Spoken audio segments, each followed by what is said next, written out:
In today's session, we are going to discuss with fundamental theorem of algebra, identity, quadratic identity, and two problems. Okay, right. So first of all, what is meant by fundamental theorem of algebra? Fundamental theorem is very basic idea of algebra. Okay. So similarly, we have fundamental theorems for mathematics, calculus, and linear programming also, as I said. Here, for algebra, fundamental theorem in the sense, okay, every polynomial equation every polynomial equation every polynomial equation of nth degree every polynomial equation of nth degree has at most n roots. Every polynomial equation of nth degree has at most n roots. That is basically fundamental theorem of algebra. For suppose, if I have a polynomial p of x is equals to 0 and this is a polynomial equation, and if you know the equation is of degree n, okay, so p of x is equals to 0 is a polynomial, and if this equation has degree n, then we say that this equation has at most n roots. Okay, it can't have more than n roots, maximum it have n roots. Okay, and in other words, we need to say that this equation has at most n real roots. This equation has at most n real roots or exactly n roots. Both are same. Okay, or exactly n roots. Okay, see, a polynomial equation of nth degree has exactly n roots. Among those n roots, some roots are real and some roots are complex. Okay, so when you think about the real roots, it must have at most n real roots. Okay, because among those n roots, some are real and some are complex. If all are real, you say that it has n real roots. If some roots are real and some roots are complex, then you will confirm that it has at most n real roots. Okay, you need to pay attention on the word at most. At most in the sense maximum n real roots. That's the meaning. Okay, or in another word, every polynomial equation of nth degree has exactly n roots. You just don't bother about real or complex, but it is, we are very sure that it has exactly n roots. So if the degree is n for the polynomial equation, then it has at most n real roots, or in other words, we say that this equation has exactly n roots. The roots may be real or complex. Okay, for suppose if I have an equation, a cubic equation, something like ax cube plus bx square plus cx plus d is equals to 0. See, since it is a cubic equation, so degree is 3, so we say that it has exactly 3 roots. Among those 3 roots, sometimes some roots may be complex also. That's why we say this equation has at most 3 real roots or 3 roots, exactly 3 roots. More than 3 roots, this equation won't have more than 3 roots. Okay, for suppose if I have an equation of this format, x power 17 minus x cube plus 19 is equals to 0. This is an equation of 17th degree. Since this is an equation of 17th degree, if you solve, this equation will get exactly 17 roots. Some roots may be real, some roots may be complex, but there are exactly 17 roots. More than 17 roots we can't get. Okay, we will get exactly 17 roots only. So that's the fundamental theorem of algebra. So fundamental theorem of algebra says that if we have an equation of degree n, then it has exactly n roots. Third degree will have 3 roots. 17th degree will have 17 roots. Okay, that's it. So then coming to the word identity. Identity means what? If a result is true for all the situations, then we say it as identity. Already we know about algebraic identities. Okay, trigonometric identities. For suppose when coming to the algebra, a plus b whole square is equals to a square plus b square plus 2ab is an algebraic identity. Why? Because that statement is true for any value of a comma b. Whereas when coming to the trigonometry, sine square theta plus cos square theta is equals to 1 is a trigonometric identity. Why? Because it is true for all the values of theta. In the same way, if an equation has more than n roots, or if an equation is satisfied for any real value of x, then we say those equations as identities. For suppose, when you think about this cubic equation, this cubic equation has exactly 3 roots by the fundamental theorem of algebra. For suppose, if this equation has more than 3 roots, or you may say infinite number of roots, or you may say this equation is satisfied for any real value of x, then we say that this as a polynomial identity of degree 3. If it satisfies for only 3 values, we call it as a polynomial equation of degree 3. If it is satisfied by more than 3 values, then we say it as identity. So identity in the sense there is no separate definition, separate thing, okay? See, the same fundamental theorem of algebra, if it has exactly n roots, we call it as a fundamental theorem of algebra. If that particular polynomial equation has more than n roots, okay, very rarely it will happen. If it happens, then we say that polynomial as polynomial identity, right? So that's the identity which is true for all x. Then we need to discuss about quadratic identity. Quadratic identity in the sense, we know about quadratic polynomial ax square plus bx plus c is equals to 0. We know about quadratic equation ax square plus bx plus c is equals to 0. Now we need to discuss quadratic polynomial because we are discussing quadratic equations here, okay? And that's why, for suppose if you have an equation ax square plus bx plus c is equals to 0. Ax square plus bx plus c is equals to 0 is a quadratic equation. This equation will have exactly 2 roots. It has exactly 2 roots by fundamental theorem of algebra. This is by the fundamental theorem of algebra. And we know those 2 roots may be real, may be complex, some one root real, one root complex, like that we have different situations. All we will finalize with the discriminant. That's another part. But this equation for sure has exactly 2 roots. For suppose if this equation has more than 2 roots, if this equation has more than 2 roots, more than 2 roots means more than 2 values of x are satisfied by this equation. This equation has more than 2 roots or okay, infinite roots. Both are same actually. More than 2 roots or infinite roots. If it has more than 2 roots, automatically it is satisfied by for all x. Okay, that implies ax square plus bx plus c is equals to 0 is true for all x. Just pay attention on this statement. Ax square plus bx plus c is equals to 0 is true for infinite values of x. For suppose if you take 4 in the place of x, what will happen? 4 square into a, 4 into b plus c. Whenever that expression will become 0. So if it is true for all the value of x, that implies it is very clear that a is equals to b is equals to c is equals to 0. If a is equals to b is equals to c is equals to 0, then only we say that a quadratic equation as a quadratic identity. Okay, so usually we have only quadratic equations and it has exactly 2 roots. For suppose if you call that quadratic equation has a quadratic identity, that means it is satisfied by many values in the place of x instead of 2, and that's why the coefficients will become 0.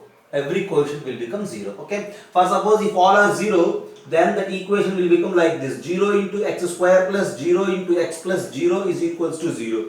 Just look at this statement. Now irrespective of the values of x, the both sides are equal. So you just take any value in the place of x as you wish. Okay, any real number in the place of x, for sure both the sides are zeros. Okay, and that's why if you call a quadratic equation as quadratic identity, that in turn represents that all the coefficients are zeros. At the end, when you think about quadratic identity, one thing you need to memorize: if ax square plus bx plus c is equals 0 is a quadratic identity, then a is equals to b is equals to c is equals to 0 will happen.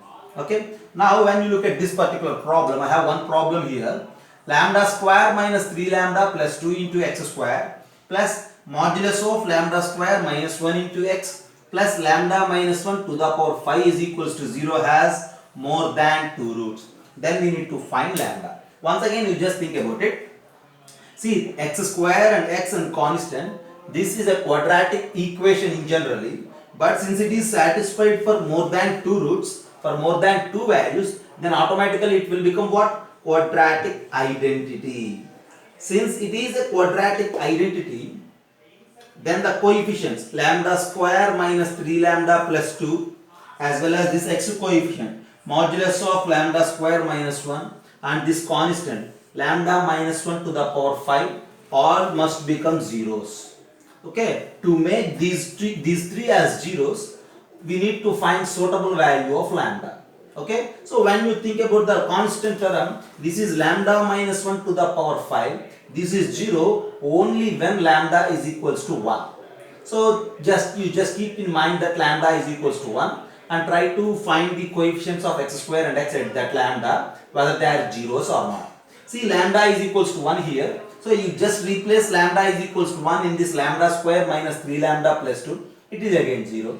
If you replace here 1 square minus 1, it is again 0. That in the sense, if lambda is equals to 1, then this quadratic equation will become quadratic identity only if lambda is equals to 1. In all the other cases, this is not a quadratic identity. Okay, just have a look for some time and then I will continue my class. So as we discussed, ax square plus bx plus c is equals to 0 is a quadratic identity only if the coefficients a is equals to b is equals to c is equals to 0. That's we need to memorize at the end. Now for suppose we have this particular equation and we are saying it has more than 2 roots, that in turn represents that it is an identity. Once you look at the coefficients, x square coefficients is lambda square minus 3 lambda plus 2. We can factorize it like this. Lambda minus 1 into lambda minus 2 into x square plus x coefficient is modulus of lambda square minus 1. We can rewrite it like this. Modulus of lambda minus 1 into lambda plus 1 into x plus the constant is lambda minus 1 to the power 5 is equals to 0. So we need to think about it. When we need to think about the lambda values as well as the coefficients of x square, x and constant. Okay, so this is very clear. If lambda is equals to 1, what will happen? Okay, if lambda is equals to 1, it is very clear that coefficient of x square is 0. Okay, coefficient of x lambda 1 means this is also 0, constant c also 0. So all the three are 0 only if lambda is equals to 1, and that's why at lambda is equals to 1 only it becomes a quadratic identity. Okay, it has more than 2 roots only at lambda is equals to 1. Okay, for suppose if anybody say lambda is equals to some 3, what will happen? If lambda is equals to 3, then we will get a quadratic equation instead of quadratic identity. If lambda is equals to 3, 3 minus 2 is 1, 3 minus 1 is 2, so 2x square, and here 3 minus 1 is 2, 3 plus 1 is 4, plus 8x plus 3 minus 1, 2 power 5 is 32 is equals to 0. You will get a quadratic equation at some other values of lambda. At lambda is equals to 1, for sure it is a quadratic identity. And what to say if lambda is equals to 2? If lambda is equals to 2, then this x square term will become vanished, okay? Because lambda 2 means we don't have this x square coefficient, but you have these two coefficients. So at lambda is equals to 2, again this is not a quadratic equation, it will become a linear equation. For suppose if you have this particular quadratic equation, depending on the values of lambda, then the nature, the behavior of that quadratic equation also changes. If lambda is equals to 1, we call it as a quadratic identity. If lambda is any value other than that 1, it will become a quadratic equation. In the same situation, if you lambda is equals to 2, then also it becomes linear instead of quadratic because there is no x square term. Okay, just have a look, all these are different situations, right? Okay, for suppose if lambda is equals to minus 1, what will happen? If lambda is equals to minus 1, you will get x square term as well as constant term, but you don't get coefficient of x. You don't get x term. So only you have x square and constant terms, you don't have this x term. Then in that case we say it as a pure quadratic equation.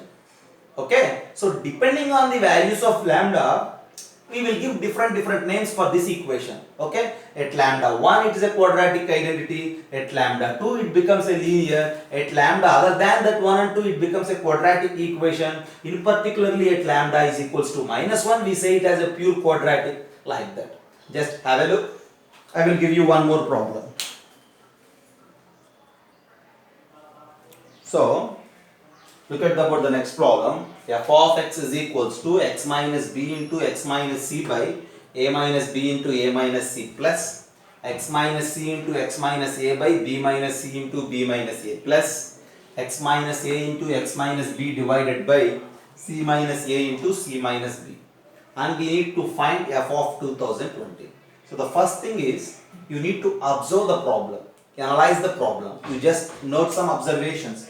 See, it is very clear that, see, x minus b into x minus c by a minus b into a minus c. This a minus b into a minus c is constant because x is not involved. Only in the numerator we have x, and in the numerator of every term is just two parts. Okay, x minus b, x minus c, product of two linear terms. That in the sense the product must be a quadratic.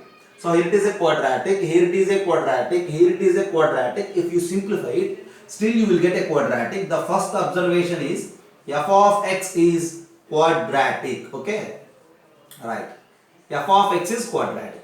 And the next observation is what to say about the value of f of a, and what to say about the value of f of b, and what to say about the values of f of c. These three are values you need to observe.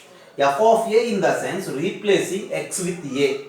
If you replace x with a, just look here. See, if you replace x with a minus a is 0. So this term is 0. And if you replace x with a minus a is 0. So this term is 0. So these two terms are zeros. Just leave it. Then if you replace x with a minus b, a minus c. Denominator is also same. So you will get that f of a is equals to 1. In the same way, if you move f of b1, f of c also 1. Now you just think about it. F of x is a quadratic. Since f of x is quadratic, what you say about f of x minus 1 is equals to 0. Since f of x is quadratic, f of x minus 1 is equals to 0 is a quadratic equation. Okay.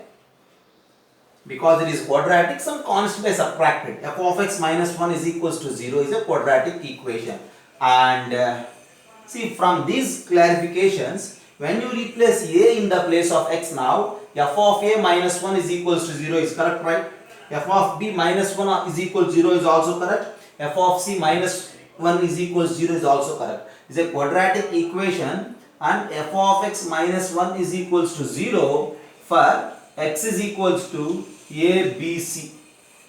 When you say it as a quadratic, it must have two roots, exactly two roots according to fundamental theorem of algebra. But when you look there, this has three roots a, b, c. Since it has three roots a, b, c, therefore we need to say that f of x minus 1 is equals to 0 is quadratic identity. When you are saying it as a quadratic identity, that means it is very clear that f of x minus 1 is equals to 0 for all x, and again it is very clear that f of x is equals to 1 for all x. When you say f of x is equals to 1 for all x, clearly you will get f of this 2020 also as 1, and that's your answer. Okay, so this is the way how to use the concept of quadratic identity. Okay, without this complete discussion, you just replace 2020 in the place of x and do usual algebraic simplification. So after certain calculative lengthy steps, still you will get the same one again. Okay, once again I will explain for you. Just have a look. This is the problem, and we need to find f of 2020. We need to go with some observations. The first one is f of x is quadratic. And some more observations are, when you replace x with a and x with b and x with c, always you are getting 1 only. And now you need to think about that f of x minus 1 as a quadratic equation with three roots a, b, c. Since this is a quadratic with 3 roots a, b, c, we say it as a quadratic identity. Why? Because it has more than 2 roots. A quadratic identity is true for all the values of x. So f of x minus 1 is equals to 0 for all x. So f of x is 1 for all x. So you can take any value in the place of x, you will get 1 only. So f of 2020 is 1. Okay. Without see, instead of this complete procedure of quadratic identity, you have another option also to solve just by the algebraic way. Okay. Again you will get the same one. Okay. But it is the simple and the logical task. Just have a look.